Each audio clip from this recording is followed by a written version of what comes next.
Salut à tous, épisode donc 7 avec les Andiamo Ragazzi et on est en plein Giro. On a déjà joué 3 étapes dans l'épisode précédent et la situation au classement général, bon, n'est pas du tout définitive, hein. La structure du classement n'est pas du tout celle qu'elle pourra être dans quelques étapes évidemment. Il y a encore des gens qui sont un petit peu trop bien classés.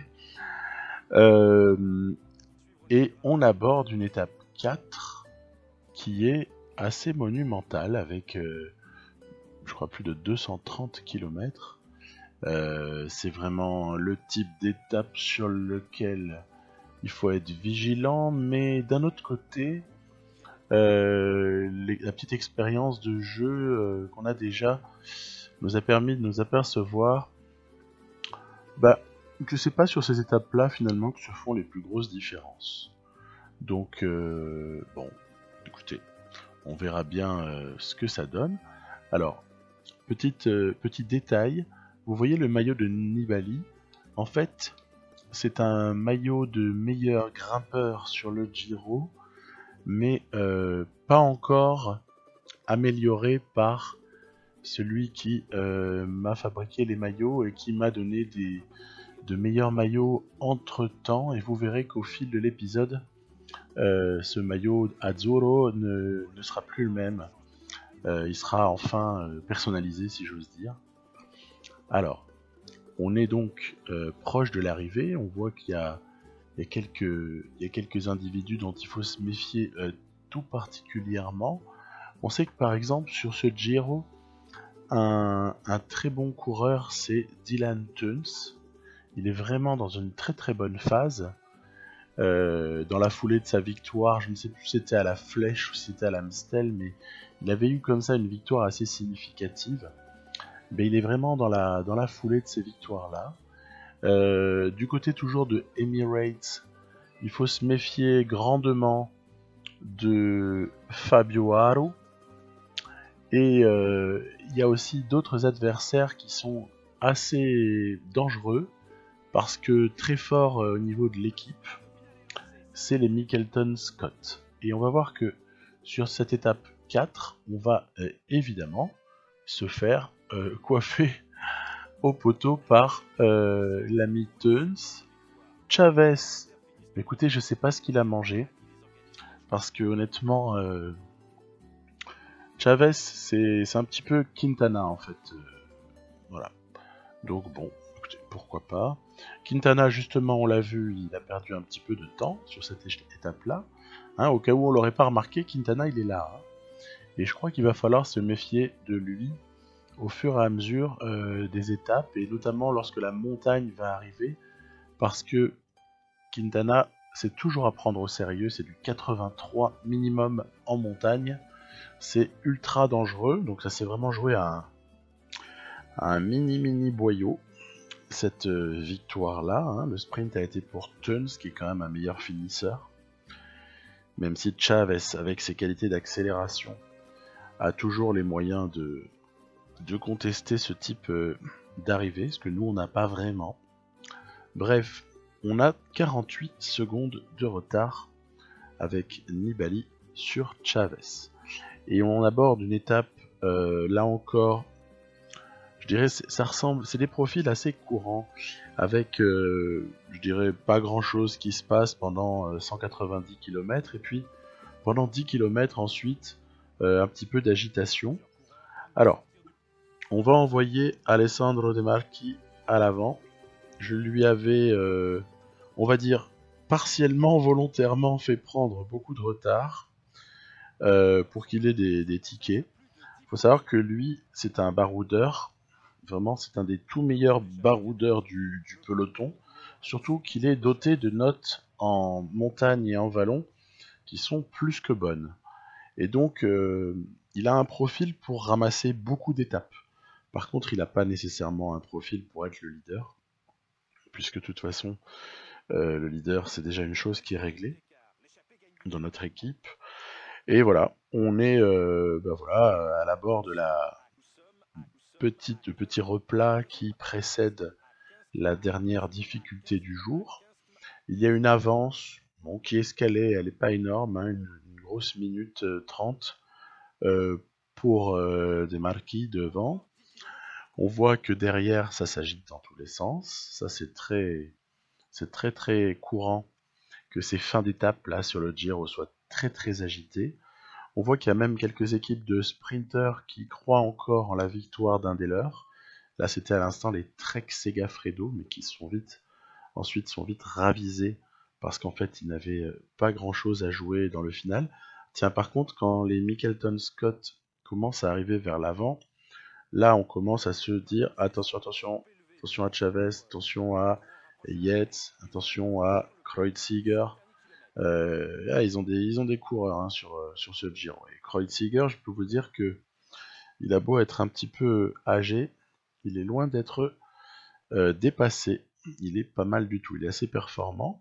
Ce qui fait que l'avance des marques qui était montée beaucoup à un moment donné où derrière ça s'est plus entendu, commence à fondre, mais pressentant que la victoire lui est acquise, je vais essayer de mettre Nibali dans les meilleures conditions pour ce final, et ce par l'intermédiaire de l'ami Fabio Fellini.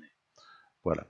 Donc on va voir que inévitablement la deuxième place voilà, va être prise quand même par Viviani, hein, qui est le sprinter de ce Giro, le meilleur de loin, etc.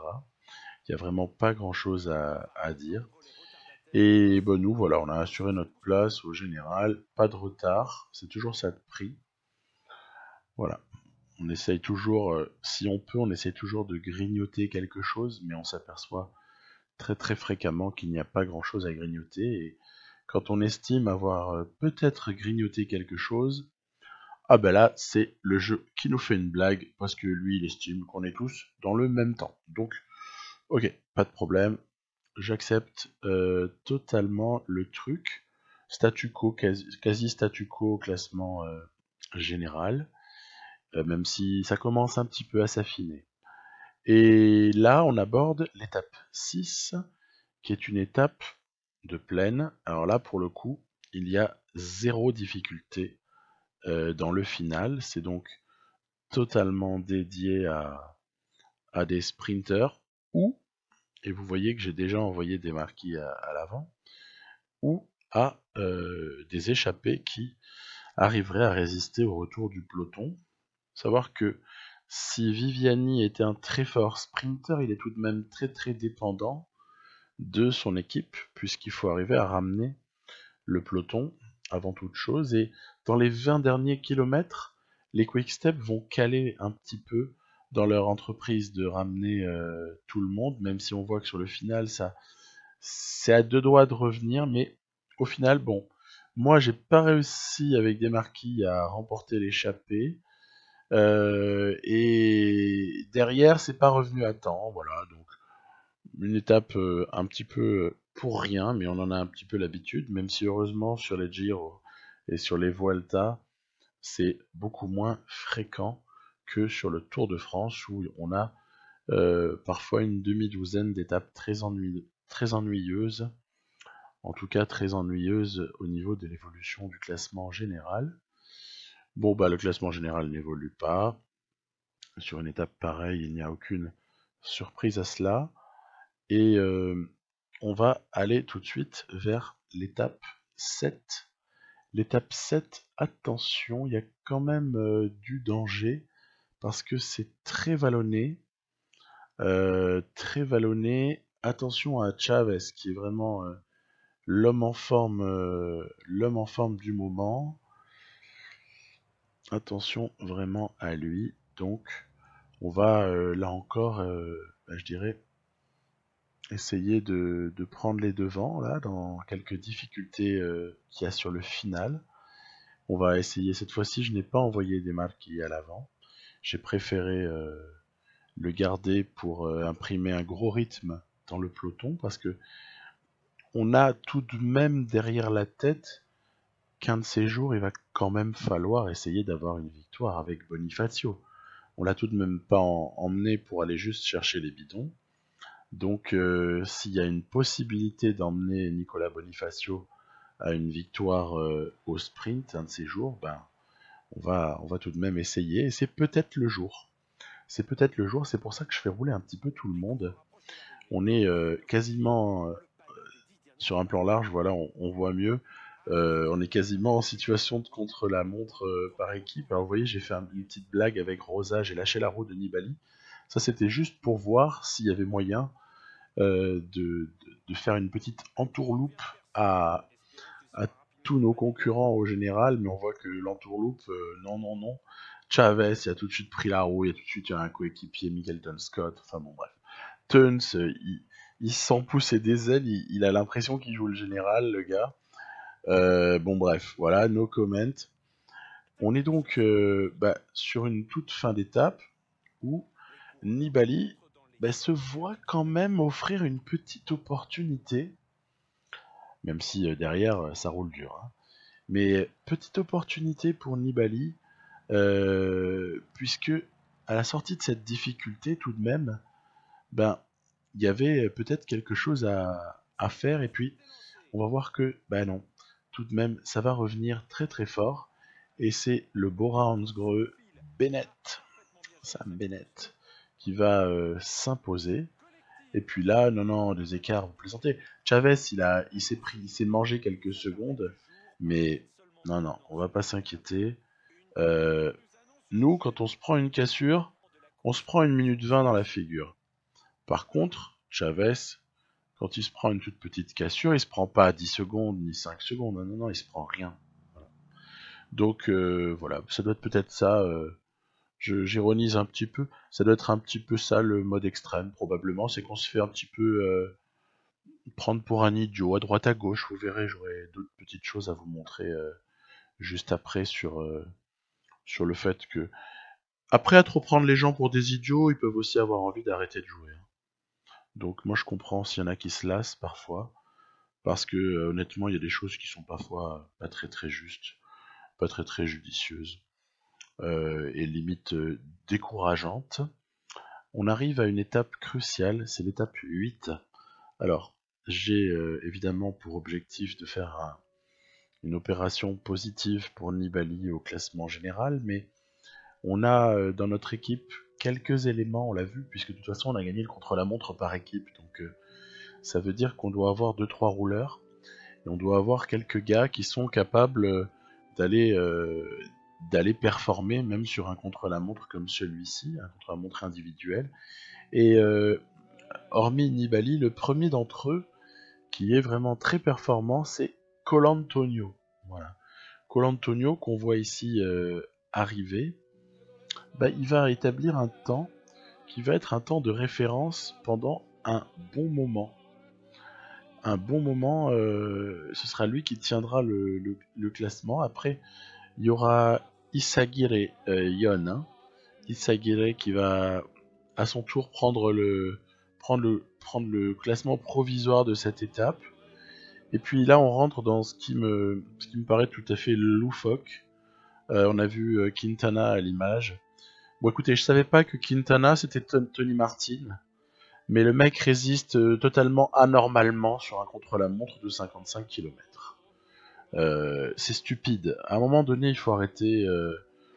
Chavez aussi va résister de façon un petit peu éhontée.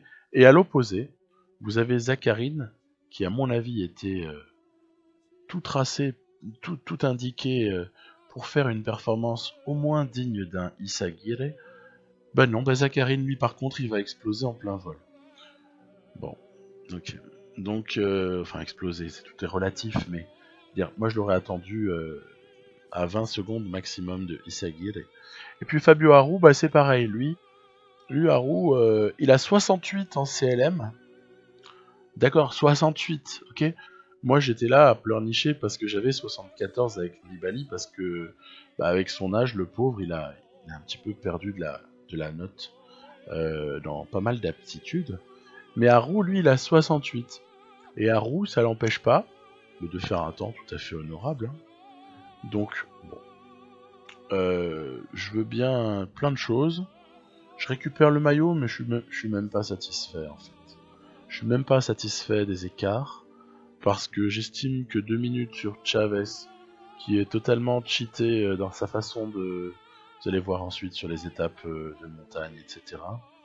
Qui est totalement cheaté dans la manière dont l'IA l'utilise, et Quintana ne fait pas exception.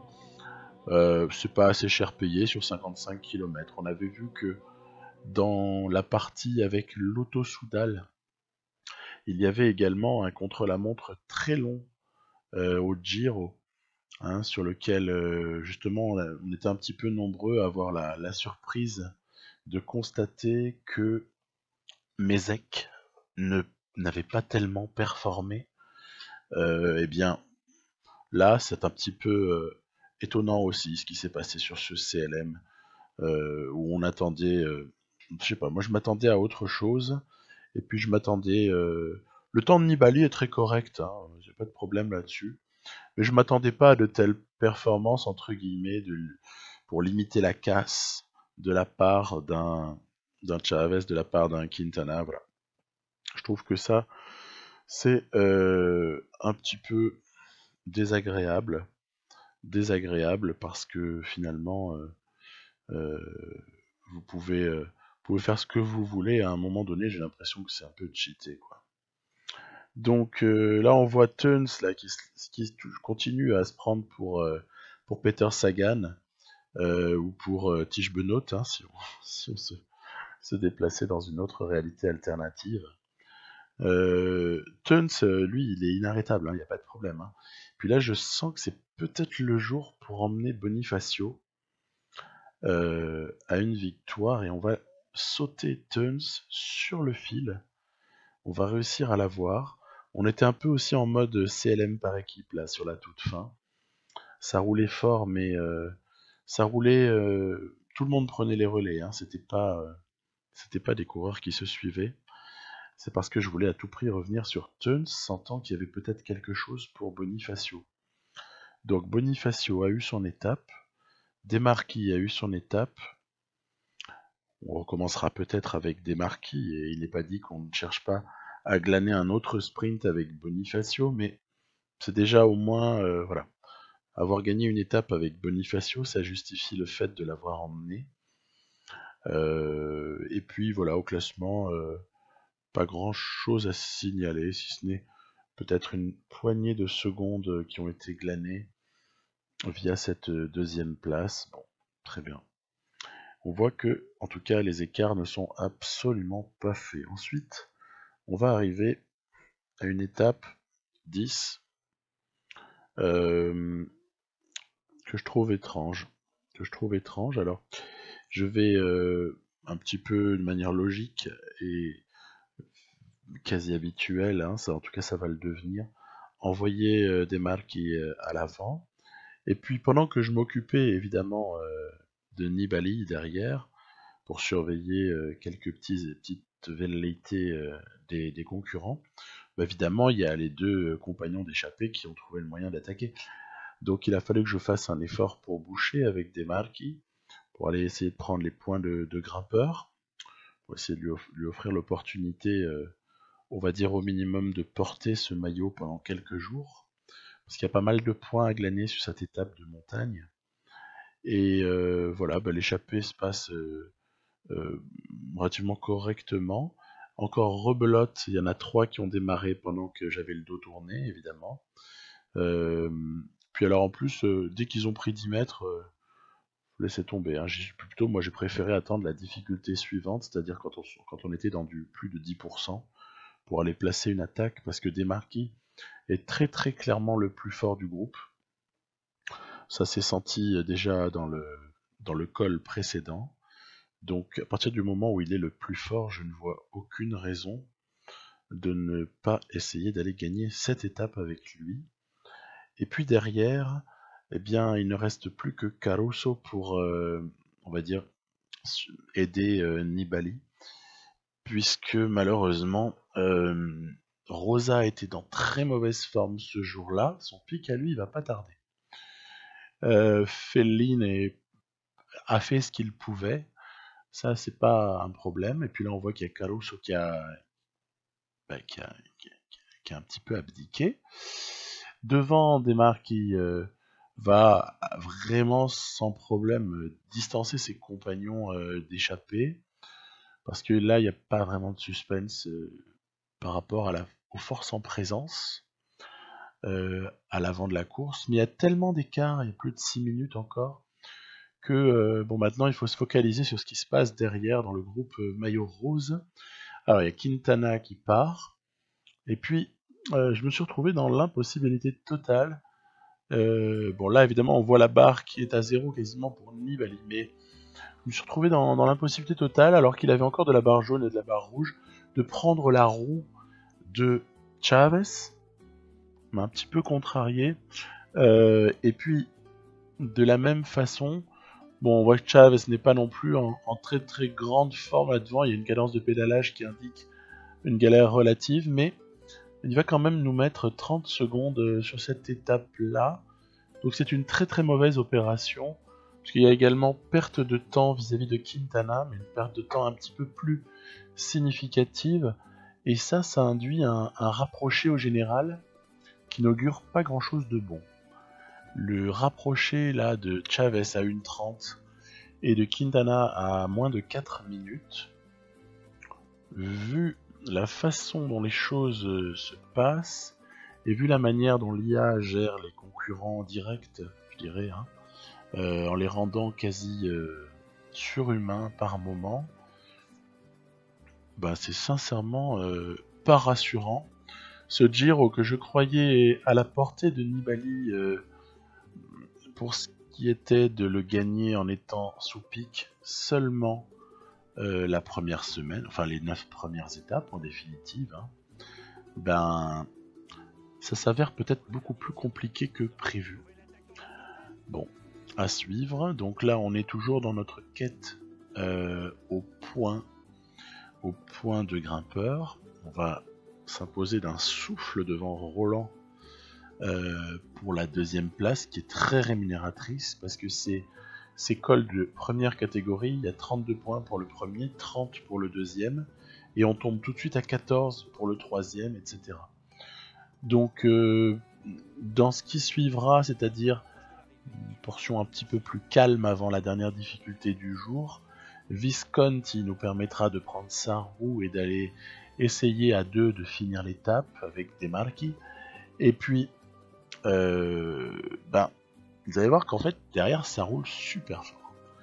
Je parle pas des autres échappés qui essaient de nous rattraper, c'est bien légitime, non, le peloton, parce que là on vient d'avoir une attaque de Yates qui a précédé une attaque de Kreuziger, et le problème c'est que Desmar qui va caler malheureusement. Nibali va essayer de se positionner pour peut-être aller, je ne sais pas, sur une accélération brillée, d'une façon ou d'une autre.